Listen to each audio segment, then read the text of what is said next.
Welcome to our annual general meeting for 2024. My name is Amber Shotton and I am your lunatic chair of the Small International Development Charities Network. I feel a bit today.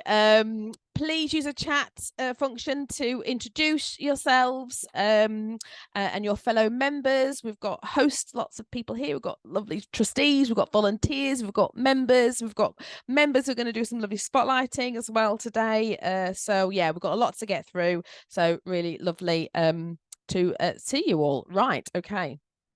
So without further ado, because we are literally on a time schedule, we'll just do a quick welcome and a summary around the account, what we've been up to this year. We need to go through refreshing the trustee board.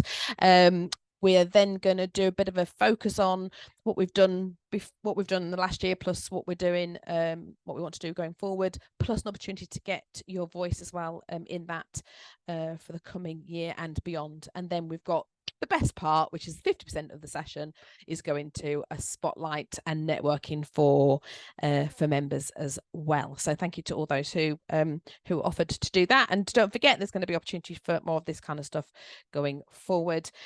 Just a quick reminder, which actually is one of the things we covered last year, was just there'd been a piece of work around just embedding what SIDCN is all about, values around community, inclusivity, integrity and excellence. We want to be able to demonstrate to the sector all the wonderful things that smalls can do, particularly globally, and particularly around that global solidarity piece and supporting the world. Vision is an inclusive world supporting healthier, sustainable, empowered communities around the globe, and that's really at the heart of what we're trying to do. And we're about connecting, strengthening, championing smalls, so not just to be charities but not for profits, NGOs, so they're better able to support the communities they serve. That's our theory of change, and I guess the most important thing there is that we have three key areas, which is connect, amplify and influence, and we have working groups of volunteers that support those activities, which you're going to hear about in the session today. Wow, that was quick. I feel like I'm quick and yeah. Oh yes, am I doing this first? Actually, maybe I'll do, yeah. Oh, we'll do this because it's why not? So what are we? So we have said we've got a great board of trustees who are very active, and a huge thank you actually from me for the time they spend with their trustee hats on, and then the time they spend as volunteers supporting and organising and getting involved. But also huge thanks to all our other volunteers who do amazing things as well. So just to let you know, this year or last year that's just gone, we've had two of our longer standing trustees stand down. So Ned Morgan, who stood down in the middle of last year, and Paul Crooks, who gave us the heads up in the middle of last year that he will be standing down at the end of last year. As a result, you would have seen in the Facebook group and in our other social media that we put a call out, a wide call out actually, to engage new trustees to join us and to support the work that we want to do. I think some really exciting times happening. And we appointed Janine Edwards. We also appointed Marlene Kawira, Corey Karaka and Katerina Sedalini, who are here with us today and can do a quick hello and a quick wave.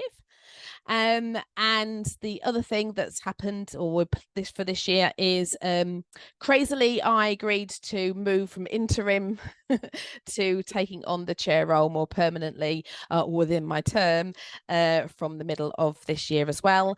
And then we also have some remaining trustees as well, so Olivia Barker-White and Lizzie Bird, who is also our trustee treasurer as well.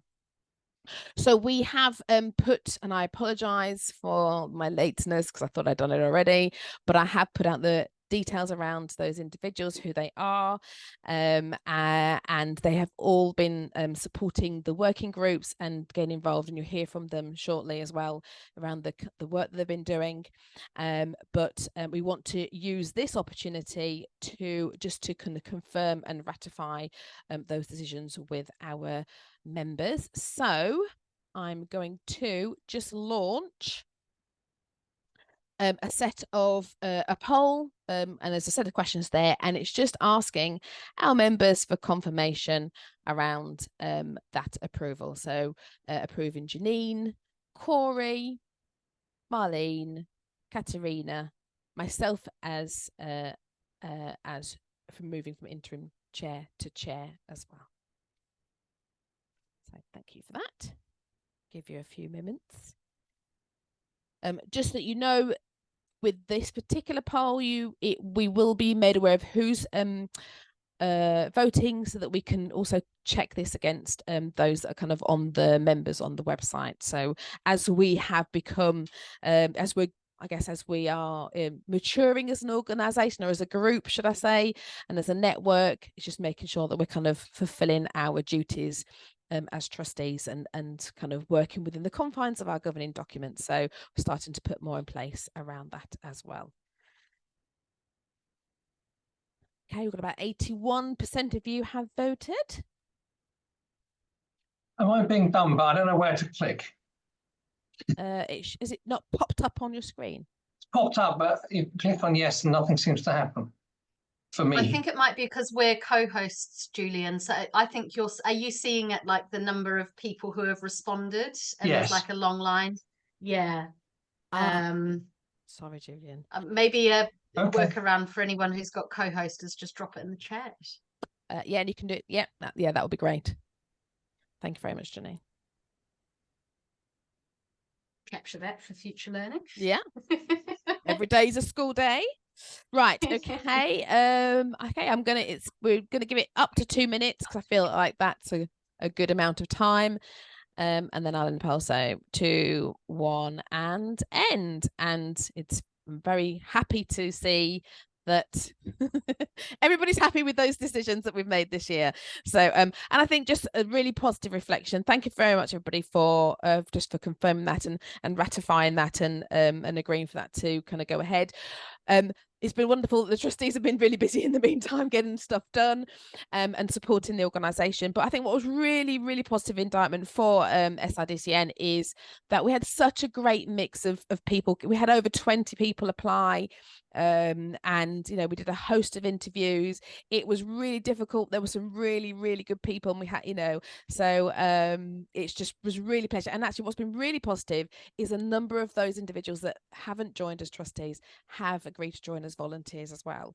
So people like Viola, who is supporting us on some of our sustainability piece, and also Claire as well is going to be joining us in this year. So it was a really wonderful experience, really, really great. So thank you, everybody. Right, I'm going to hand over to our treasurer. Thank you, Lizzie, just to quickly give us a whistle-stop tour of our summary of our annual accounts. Thanks, Amber. I hope everyone can hear me. I'm Lizzie Bird, and I am the treasurer of SIDCN. As you can see from this kind of overview of the accounts, we're very small at the moment.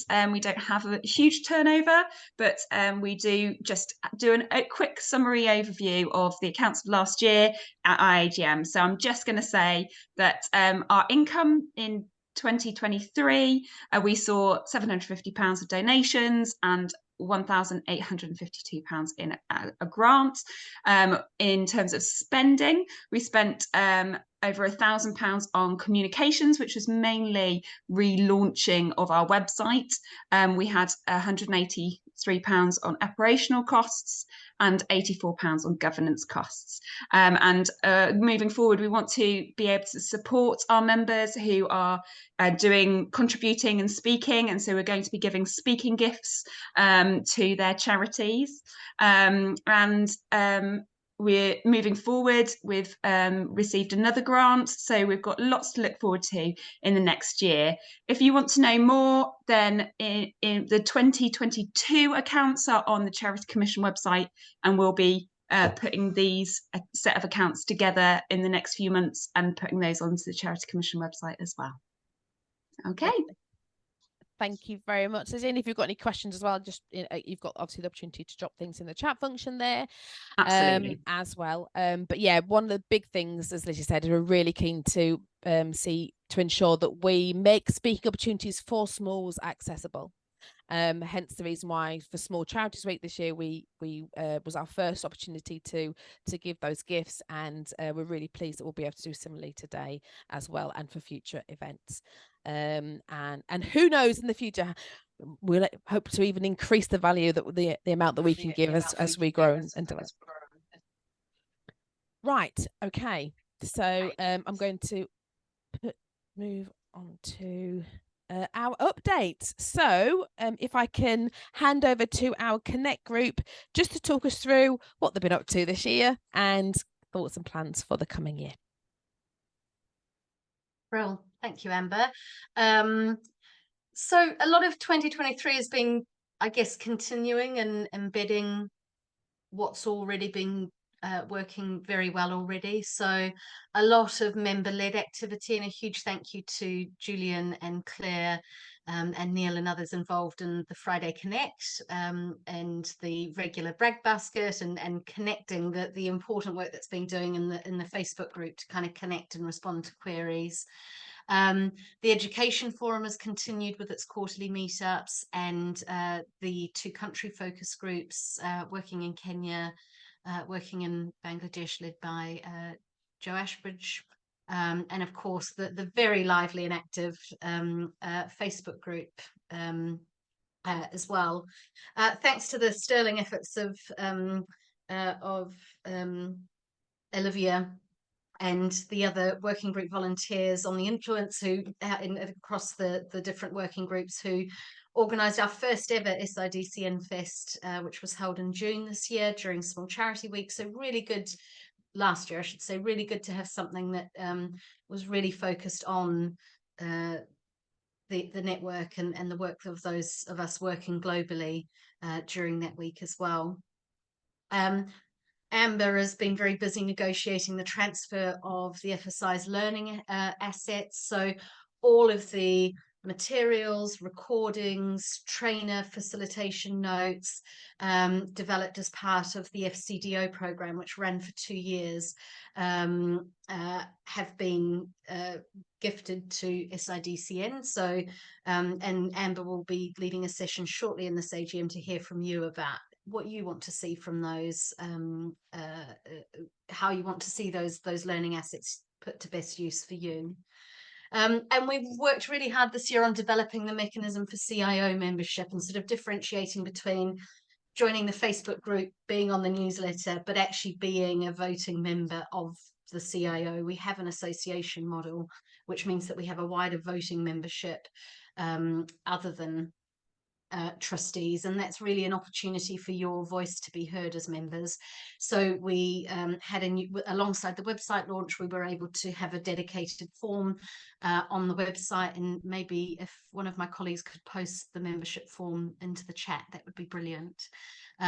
Lots of opportunity for voting rights and greater involvement, but we also want to build on that this year. So for planning for 2024, it's about really increasing that CIO membership, both full members. So full members are any organisation with an income less than £1 million working anywhere in the world. But there are also associate members. So for example, if there were companies or other organisations that are larger than that but want to join in solidarity for the work that we're doing, there's that opportunity for them to join as associate members. They wouldn't have the voting rights, but they would be demonstrating their support for small international development organisations. We're also launching a member survey, and as soon as I've finished, I'll drop that into the chat as well. I'm told reliably by Microsoft Forms that it takes 7 minutes to complete, so it is pretty tick boxy, and it will just be helping us to understand what you want and need from us, where your skills gaps are, how you like to address your skills gap, what type of learning you feel best suits your needs, and any other creative ideas as well. We want to support new member-led forums or country focus groups to get started, and we've had a couple of ideas put forward already around a governance forum, for want of a better word, and I know it's not the right word, but where we've got people from the UK living in the countries where the work is happening and the unique challenges that that they might face in leading their organisations in that context, which I know Lorna was keen to set up with Georgina. So looking at how we support and facilitate that. Obviously making the FSI content available and accessible, as well as, and by accessible, it's about ensuring that, for example, it's not that we provide different translations of it, look at transcripts, subtitles, that sort of thing, to improve accessibility, and looking at how we can budget for that. SIDCN Fest will continue to be part of the calendar. What we're quite keen to introduce this year is to just foster some more collaboration, you know, with the working group being Connect. So maybe a monthly collaboration thread where people could post if they're looking to find, you know, a partner, maybe a specialist in a particular area, to find one another. And also looking at how we have more informal and creative ways of connecting as well. So I love Julian's idea of the Spotify playlist, podcast recommendations, just a bit more of that sort of how do we share learning and see learning as not just going on a training course, but and creating opportunities to connect when we're often working in what can feel like isolation as well. So quite a lot on the cards. And as Lizzie said, it's quite exciting that we'll have some budget available to support things like speaker fees and that sort of thing as well, to really ensure that this is peer-led learning and a peer-led network. Thanks very much. Thank you very much, Janine. Yeah, really exciting and great to see kind of the heart of SIDCN, which is that kind of coming together of members, you know, trying to support each other and share experiences and learning. So fantastic, exciting times. Right, moving on to our lovely Amplify group. So I'll hand over to Amal. Hello, hi everybody. I hope you're all well. So this year Amplify has been doing a lot because we have been handling the website as well. And as you heard, we have the new website up and running. From a while back, we sent newsletters to you all. I hope you received them and was able to visit the website. So I also just to add on to what Janine said, I also shared details or the link to the membership part of our website where you can go and register. So one thing is also I would like to request all of you to register as members so that you can be able to access the back end of some of the resources that are there.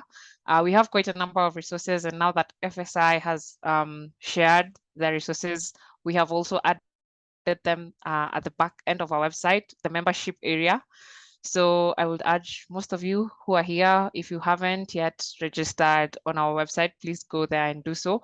So this year we have also taken our time to know more about some of our member organizations. Our website has a place where you can submit your stories. So let me start by saying that I think we have already worked on all the stories that have been shared via the website, and I will say that we need more. We need to hear more of your story. We need to hear more of your lessons. So please make sure you also give us some of your testimonies there. Anything that you want to share, please feel free to share it at the website.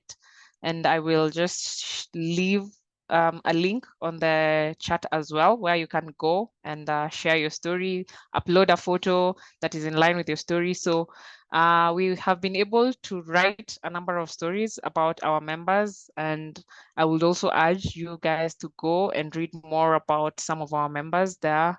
I believe we have a story on Forever Angels. We have a story Livingstone Trust Tanzania. Julian also shared, and they're very good stories, especially people who are working in education. In the education space, I can say that there is quite a lot to borrow from Julian and Forever Angels. And next week, we will be publishing more about Uphill Trust. So it's story after story after story. And we hope that these stories also help you know more about yourselves, because today in the morning during the Friday Connect, a number of people said that they did not know that they could tell their story that well. I'm here quoting Belinda and Julian. So we can always tell more of your stories, so please feel free to share. So another thing is that we have also been brainstorming on new ways to amplify your voices. And in this 2024, we are planning on starting an SIDCN podcast. So we have been thinking through it. We have been trying to see how is the best way that we can amplify the voices, not only of the UK-based organizations, but so more also about all your partners working in the Global South.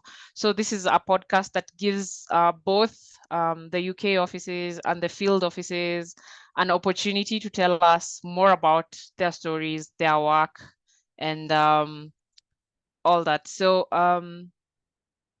another thing is the more you share stories, the more we are able to understand exactly how best we can amplify your voices. So one thing I would also suggest, if you have new ideas of how you feel we can amplify your voices, please feel free to also share them with us via the group. Plus, we post like almost from time to time. I wouldn't say that we post often, but we are working on that. We are working on seeing how some of the international days align with some of the member works. So for education days, people who are working with different components, mental health days, and Day of the African Child, and so much more. So we will be looking at stories that we can share with all our members on those specific days. So feel free to share more stories. And please wait for our podcast because it's coming up soon. Thank you so much, Mark. Absolutely. Again, really, really important, great for connecting, but what can we do? Who can you communicate to? And actually, it's a really great segue into our next piece, which is moving on to influence, because actually it's your voices that are really going to help and your stories that really help us with our piece around influence. And don't forget, we have LinkedIn, we have Twitter, we have the Facebook, so our opportunity to be able to kind of amplify those stories further is really, really great. Right, handing over now to Corey, who kindly picked up influencing last part of this year. So thank you, Corey. Thank you, Amber, and thank you, everyone. Pleasure to meet you. So it has been a busy year for influence in 2023, and hopefully it'll be an even busier year this year. We've been very lucky to have increased engagement with potential partners to be able to advocate for not only for SIDCN, but to advocate for the charities that make this network so special. We've been invited to quite a few different events, such as the white paper launch, which you might be familiar with, which was launched a few months ago. We're fortunate enough to be invited to a reception with the Foreign Secretary, the Civil Service, with various UK aid events and other events beyond that. My impressions coming out of these events, these invitations, these discussions with these partners is that there is a lot of interest in the work of SIDCN, and I think there's also a lot of surprise that there are so many interested small charities and civil societies that are doing such important work throughout the world. Throughout these events, there is certainly an acknowledgement from the government and from other bodies that more work does need to be done to support the activities of small charities and civil societies. In particular, I just wanted to take there was the launch of the white paper last year, and it did have some very interesting points and some interesting themes that I'd like to just touch on. And I really do think that there is at least the opportunity for us to build on those and hopefully come to a point where the action meets the rhetoric that the government has laid out for civil societies and small charities. In that paper, the government acknowledged that the UK and other countries have vibrant civil society sectors, and that civil society and small charities are vital to getting the work done for international development. They recognize that small charities really can bring the benefits of open and democratic society to make sure that international development goals are met across the board. In particular, about representing the voices and interests of youths, of women, and traditionally marginalized communities. There is an acknowledgement that more work needs to be done. There is talk, I guess, of the UK trying to increase funding, but we need to see whether some funding for small charities and civil societies, but we need to see whether that action does meet the proposals laid out in these reports. All in all, we have very positive feedback for SIDCN and for all the charities that make that are a part of this group, and we hope to continue increasing the profile of the charity throughout 2024. We hope to be able to connect more often and I guess deeply with not only the government but other organizations that can help our members work. So we do really appreciate your feedback. Please fill out the form that was prepared by Janine, so we can understand really what is driving and really driving, I guess, your missions and your concerns, so we can better tailor our messaging when we attend these events and meet with our representatives from these organizations. But I'll stop there, but thank you for the time, everybody. Thank you so much, Corey, for picking up influence, and it has been a really, really good year. And I can't tell you how many times we are part of the UK Alliance, which is made up of all of the devolved nation infrastructure organisations supporting our sector, as well as SIDCN as well for Southwest. And it's amazing how many things we're getting invited to and that maybe they're not, and we're just sharing it with them to make sure there's more people in the room. So we are definitely punching well above our weight to get some of these invitations. And I think also a big thank you to all members for feeding into the white paper. I've got to say, a lot of blood, sweat and tears. I did cry a lot, I think, maybe when I was pulling it together, but it was amazing to be able to say, 120 of our members believe this or think this, and that's really powerful stuff. And I think it's that's helped to reflect suddenly, how we're kind of getting in these spaces. So, and building upon, more importantly, all the work that's been done before that. So the earlier campaigns that have been done as well, small is mighty, and so on. Is we're just building a building. So fantastic, great stuff. So just quickly, finally, I just want to quickly whistle stop tour of admin and sustainability, which kind of is a separate group just around kind of building the CIO further to enable us to to do more for members, before giving you guys an opportunity to kind of feed into some ideas and thoughts on what else we could be doing to feed into our plans. So just what have we done? We've continued to get a small grant from the FCDO via our relationship with Bond and the UK Alliance, which came in 2022. We gained 2 corporate sponsors to support the SIDCN Fest. We have a regular giver who continue to thank for their support, and we've had some one-off givers as well, although to be fair, thanks trustees from you guys, big love. And oodles of volunteer time, which is invaluable. None of us get paid to do this. This is all voluntary, and look what we're doing. None of you get paid to respond to your member that says, "Oh, something's happened with my bank account. Can you help me?" But you're responding. Keep it up. I know it's not easy. I know it's hard, but it's invaluable. The amount of time I put 500 hours plus. It's much more than that, but that was just like if I just did a very simple sum on a number of people. So we're just doing lots of great stuff, and we need to continue to do that. What plan for 2024? Well, there's been a lot of hard work and discussion going on, but we believe we're very close to getting a multi-year grant from FCDO through our work with Bond and UK Alliance, which will build our capacity to be able to do more amplification, more connecting and facilitating that. And then that obviously has a knock-on effect on the influencing side of things, and enabling us to feed into things that are happening kind of on a wider scale. That will also have to give us some opportunity to do some more sponsorship, look at others for grants and support, but really at the heart of it, we still want to make sure that within the grants we're putting forward, there is chunks in there to support and create accessibility for our members. So if it's going to cost you time to write something or cost you time to present, we want to be able to make that easier for you. So that is very much built into the heart of what we are, when we're applying for things. We want to continue to steward and thank our regular givers and our one-off givers.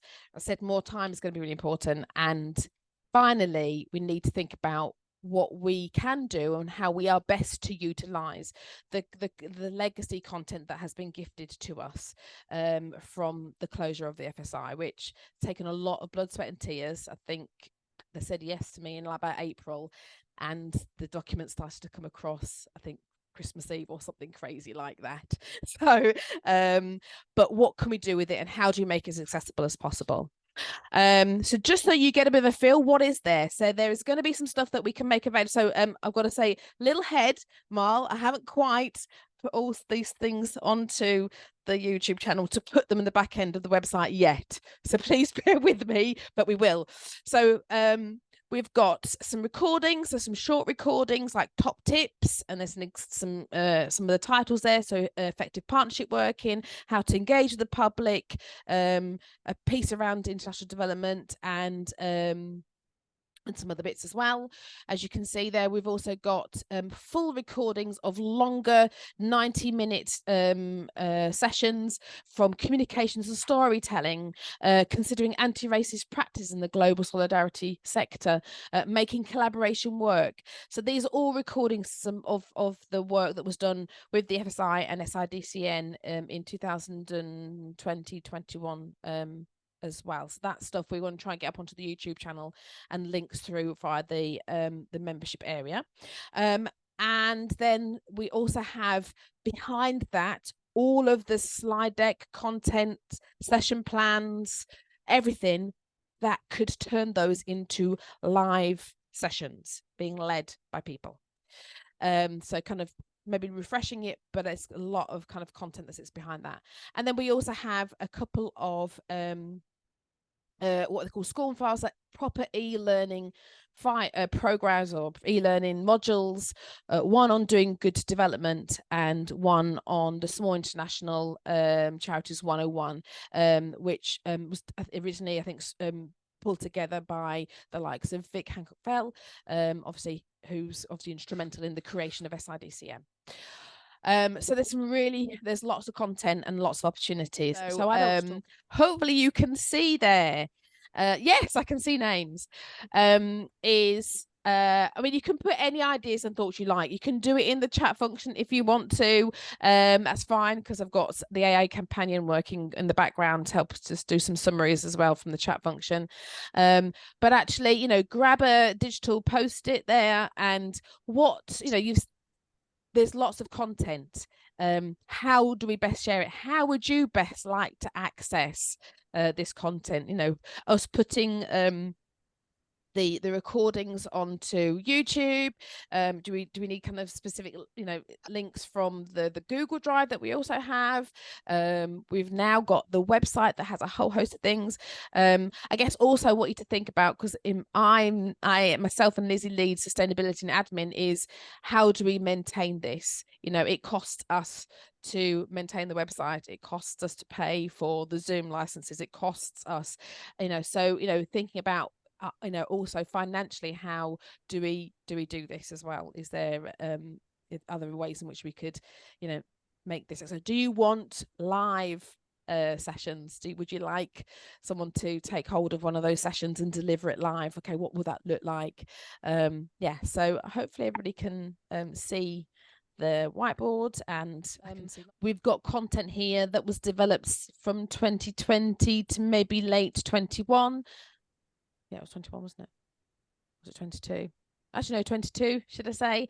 But actually, you know, 23 has happened. How do we kind of keep that fresh and updated?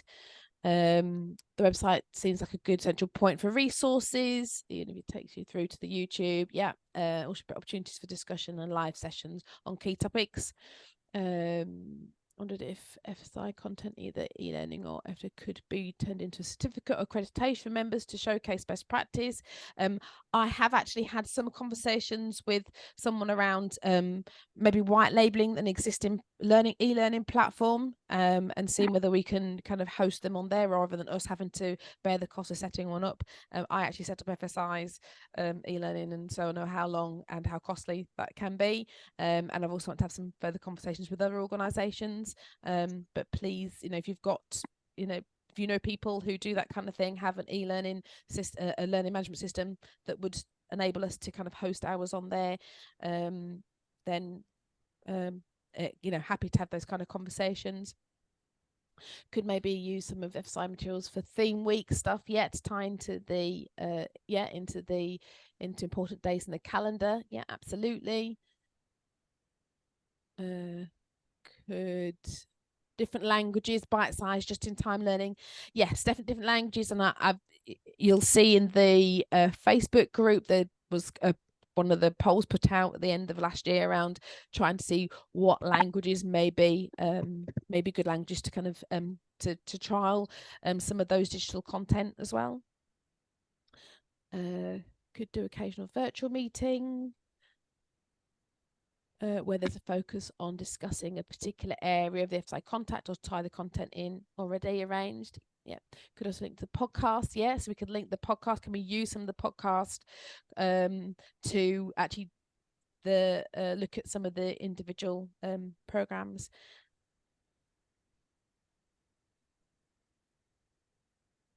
Yes, I've got that, Janine. Yes, and it was actually Vic I've had a conversation with. How was it? I saw it mentioned somewhere else as well, and I was like, I'm glad it's getting some. Well done. Getting some. Well done, Matt.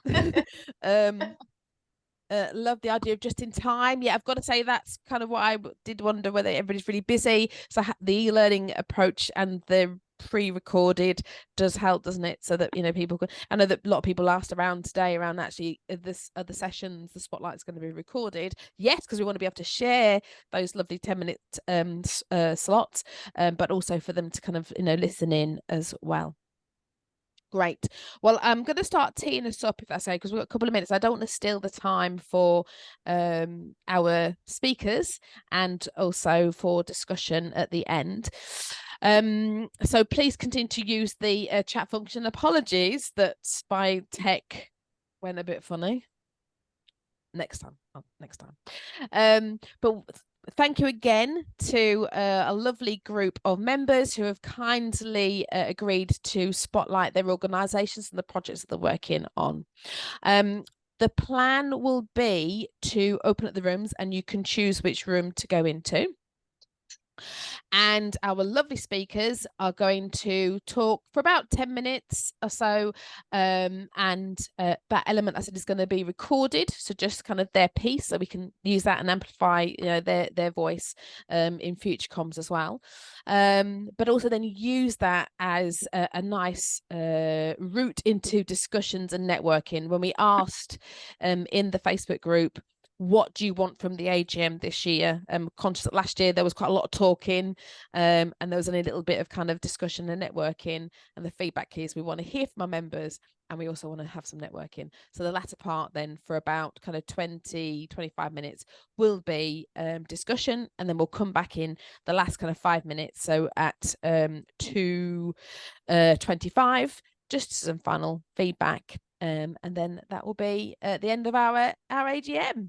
So I'm going to open up the rooms. I've only got a few, 7 minutes left. So I'm going to do two things. The first thing I'm going to do is, I think, because if I don't do this, then I will be. I'm just going to quickly just share this. Where are we here? There we go. Don't forget, before we do some feedback on sessions, lots of opportunities to get involved. We've got sharing your stories. I'm hoping that everybody's recorded their sessions so we can use them over the coming weeks to amplify your stories and across the social media, but also with the wider membership. Don't forget, there is a survey. The survey coming out. If you want to get more involved in the thematic groups of connecting, amplifying, or influencing, then we've got the you can volunteer and join those groups. We meet once a month on a Friday. Just drop an email to the info @ there's the Facebook. Continue to do all the great sharing and stuff. We've got Friday morning meetups at 8:30 in the morning. There are also those thematic and regional meetups as well, so you can go onto the website and it gives you links who to contact to join those. And I said lots of opportunity to get involved. So I just wanted to share that so people don't forget. But now I want to hear If I can ask, I managed to do a quick whistle stop tour of the different rooms, and there was some great sessions and great discussions going on. But if I just quickly say, let me ask, how safeguarding, kind of any top tips or key points that came out of the safeguarding session?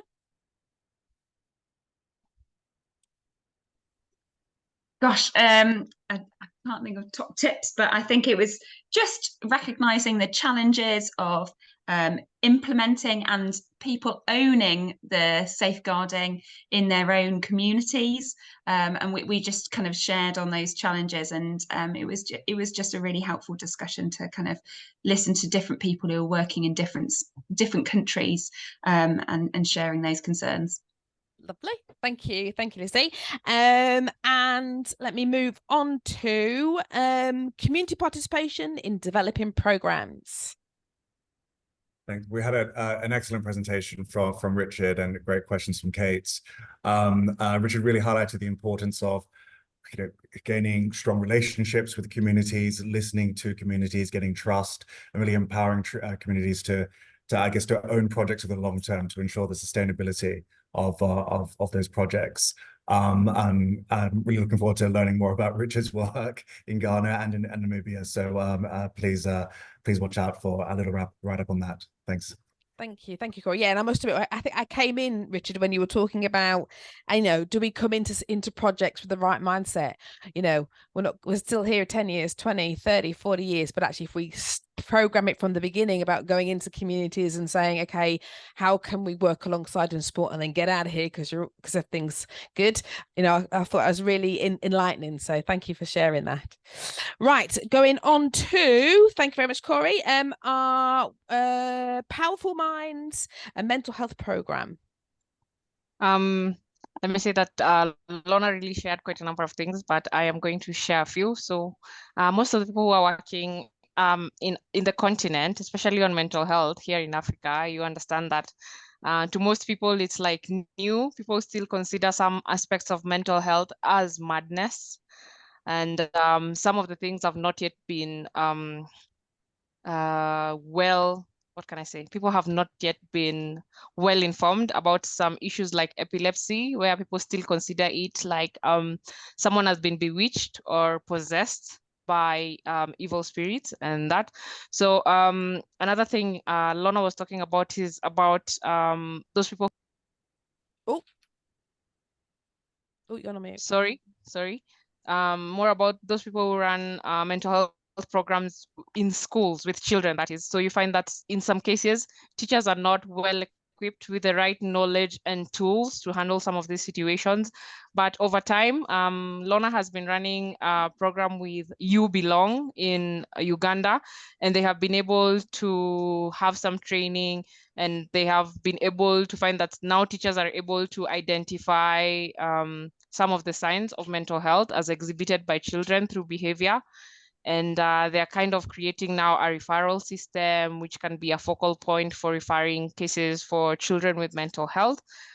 Plus, we also are able to discuss different aspects. And I would like to remind you all that Children's Mental Health Week begins in the week commencing 5th February.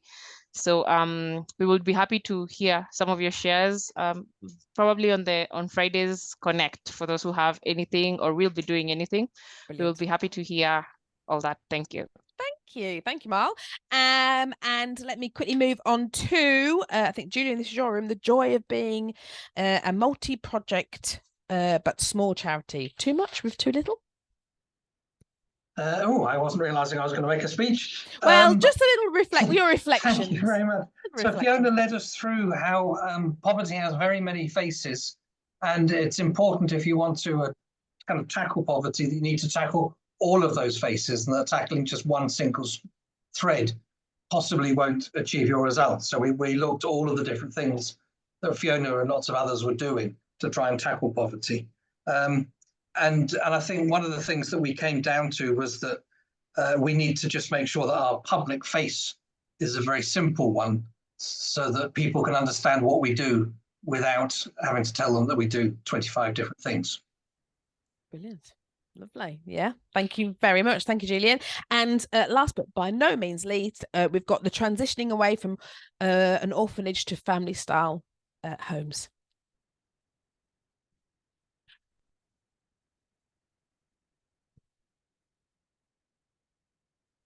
Shall I jump on that one? Katerina, you happy? Yep. We had a really great presentation from Amy, really insightful about the transition from as you said, from orphanages to family style homes, but also reflecting on some of the challenges, that it's not a case of either or, but and really seeing how Forever Angels had also used a social franchising model to really then expand that program, make it available, not reinventing the wheel, but for other organizations to pick that up and run with it, to really scale up their impact. So it was a fascinating case study and really relevant to conversations we're having at PFP. So I've taken a lot from it. Thank you very much. Brilliant. Thank you. Well, it's 50 now. Just thank you to everyone for all your time and energy in doing the session today. Just a note to our speakers, please don't forget to drop a note to Lizzie. I think she's emailed you, so we can make sure that we can recompense you for your time. But as I said, we've got the recordings, and I hope the plan now, no pressure, Katerina and Mal, but we can start to get you know, some of these things out in our social media and really amplify the voice of all the wonderful work that you're doing.